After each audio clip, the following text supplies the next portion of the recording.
One of the most glorious works of theology ever penned is the prologue to John's Gospel. Whereas Matthew and Luke present historical accounts of the birth of Jesus, John gives us a theological account of the coming of God's Son. His message is summed up in John chapter 1, verse 14. "And the Word became flesh and dwelt among us, and we have seen his glory, glory as of the only Son from the Father, full of grace and truth." But while John's prologue is theological in its content, it is historical in its progression, beginning in the infinite depths of eternity past. "In the beginning was the Word, and the Word was with God, and the Word was God. He was in the beginning with God." John chapter 1, verses 1 through 2. Then comes Christ's role in the work of creation. "All things were made through him, and without him was not anything made that was made." John chapter 1, verse 3. The first paragraph of John's prologue concludes with a potent statement of both the person and work of Christ. "In him was life, and the life was the light of men. The light shines in the darkness, and the darkness has not overcome it." John chapter 1, verses 4 through 5. The second paragraph then begins to tell of the light actually coming into the world, starting with the ministry of John the Baptist, the promised forerunner and witness of the Messiah.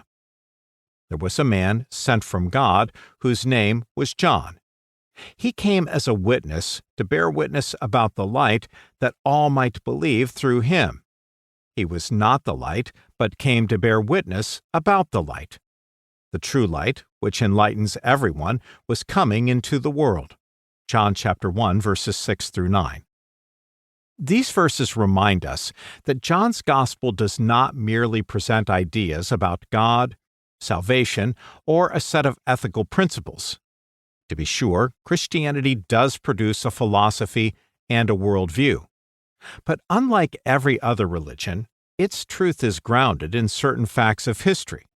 The word gospel means good news, reminding us that Christians have good tidings to tell the world, God's actions in history to save lost sinners.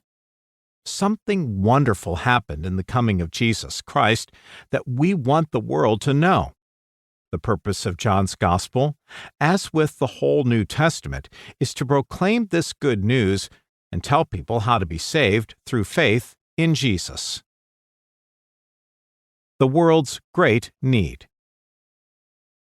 If we were to take a poll, asking people to identify the world's greatest need, the answers would be many.